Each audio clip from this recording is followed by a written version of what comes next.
What's up, everybody? It's Morgan Crosbie. Got another awesome video for you guys today. We're going to be going over the second part of the oil change process, and I want to make sure that we address the important change that's happened on the oil change, as it's never been done on any vehicle that I can think of, where the engine needs to be running when you're checking the oil. I've done a little bit of research into why I think that might be, and I think it has to do with the oil needing to be constantly running through the system for the dry sump. And if you turn off the engine, it could trickle down into the reservoir and therefore not have the exact amount of oil that's always running through the engine. So without further ado, I'm going to introduce you to a cool trade-in that I just got. This is a 17 Grand Sport 2LT in an manual transmission. So this is, in my opinion, a very special car for me to be able to get in, just because it's a driver's car. It's got the right amount of horsepower for power to weight ratio, and it's a manual transmission. So these are the types of vehicles that I really do quite appreciate when I do get them in on trade, just because it's a very purist driving enthusiast type of vehicle, and it's in our favorite color, which is torch red. So we're gonna go inside and we're gonna learn more about how to do the oil on my C8. Okay, I am inside now. It's Morgan Crosbie. We're gonna do the follow-up video for the oil change and how Phil and I would do that process. So without further ado, Phil, fire it up. Never gets old.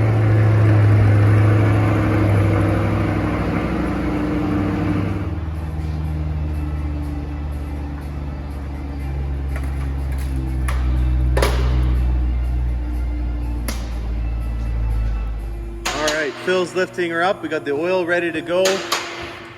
All right, let's take a look underneath here. And Phil, what do we got going on with the oil change? So, just gonna put the bucket under here, and then we're gonna... What kind of attachment? How many mils? It's just a 50 mil socket. I'm just gonna loosen the drain plug.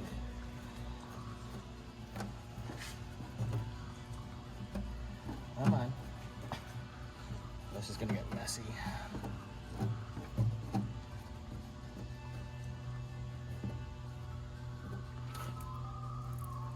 Wow, that's a long drain plug. Yeah. Any observations on it? No. You just, well, so what we're looking for is we're gonna make sure there's no shavings or anything in it. No discoloration. That's normal. You don't want to see any milky color.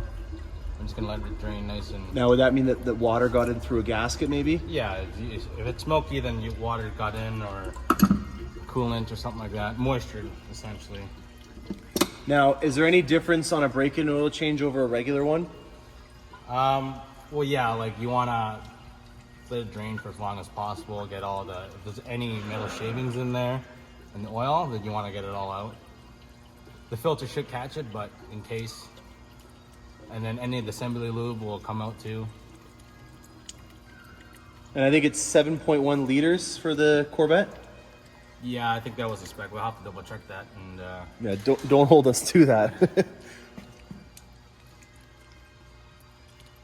So we're gonna let that drain out. While we're doing that, you know, there's been a lot of talk on my tires and the condition of them.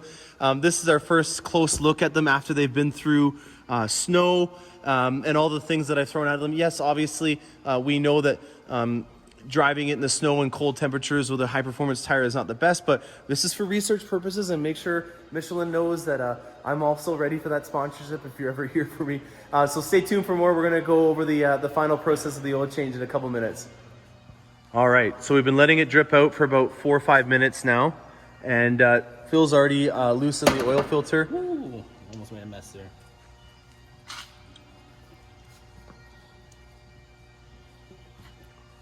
Openings seem large enough that there's no oil that's coming down on the sides. Anything to see? So yeah, we're just gonna look inside the filter and make sure you don't see any metal shavings or anything major, which looks good, so nothing to worry about. I'm just gonna let that drip for another 10 minutes or so, get a lot of the oil out. Yeah, it's still got a nice little stream coming through.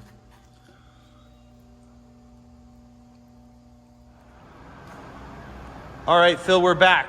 How long we've been sitting? This has been a while, long enough for it to not drip anymore. That's So yeah, it's probably a good 20 minutes. It's still dripping a little bit, which is fine. So we're gonna put it back together. And what I like to do is that I like to pre-prime the the oil filter, so I'll just fill it up a little bit. Let that soak in.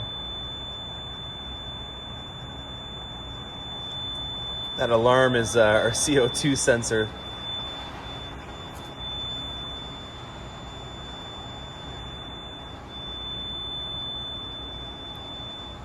Alright, so it's full. And then we just lube the seal. Put it into place. And that just prevents the motor from starting up dry for 2 seconds. It won't hurt it, but it's better to have some oil in it before it runs. So tighten that up, and then we put the drain plug back in. Now, have you noticed any other drain plugs to be like that, or am I just fixated on it being longer than normal? This is a longer than normal drain plug. Does it look like it's got a magnet on the end of it? There's no magnet on the end of it, but it looks like it does seal off another passage. That's why there's another O-ring on it. Put that back into place.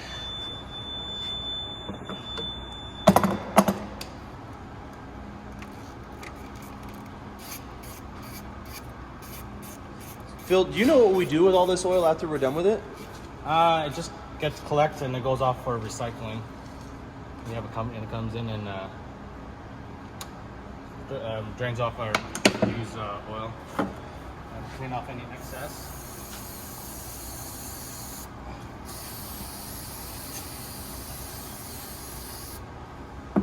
Just give her a wipe down, make sure nothing. Appreciate that, Phil. Thank you. Double check. It's tight. Is there a certain amount of torque that you're supposed to spec that to? It is, what is it, like 20 newton meters, so it's not like, it's not gonna just a little bit. Most people over tighten them, so. Very cool. Awesome. We're gonna lower this down.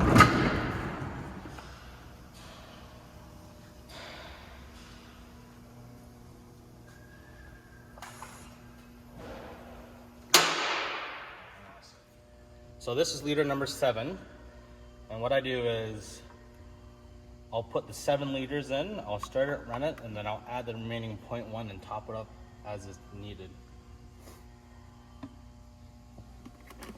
So this is also something that you guys will have to use if you're going to the track. One of the things for the track prep package that they mentioned is that they want you to check your oil before you do that. So Phil is going to show you how, with a dry sump system, that we measure the oil with the dipstick. All right, off the hoist.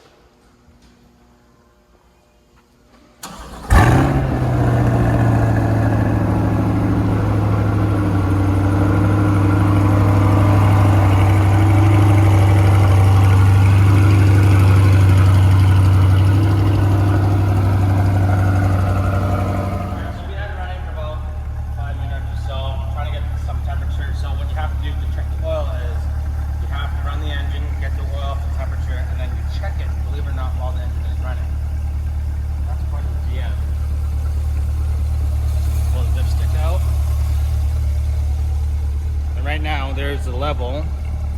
That's the level right there, so I need to put some more oil in it. I know it's low because I didn't put it all in.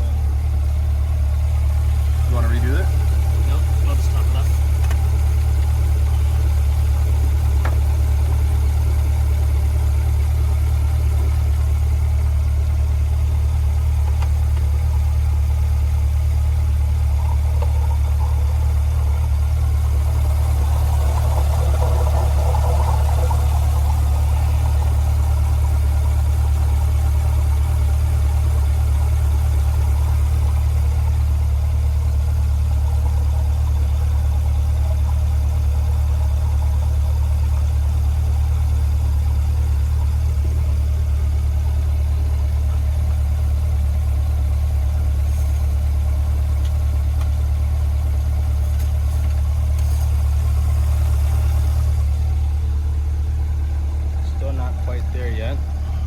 Just at the bottom, but we did drain a lot of it out, so we'll have to add an extra later probably. So it gives you an idea of how exact we want to be with these oil changes. It's not an exact process of just being able to put in an exact amount of what it says and and then letting it rip. We want to actually check to see how the Corvette is handling the oil that we put into it. And so letting it run, letting it go through the dry sump oil system is one thing that we're going to be doing, but also, you know, topping it up to whatever is required to get it to that exact amount on the dipstick. That's the other thing that we're going to be doing. So once again, just take a look here on this dipstick. There is an area where it has a cross pattern. Phil, where is it exactly on here that you want us to get it filled to? I would like to see optimally right in the halfway mark. So anywhere between that dot and that dot's okay. I like to go right in the middle. Very cool. All right, so we just topped it up. Phil, how much do you think we put in? Because I let it drain for so long, I probably almost 8 liters in this car right now. We're about 7.5. And right there. Oh wow, right on. It's right in the middle, so that's perfect.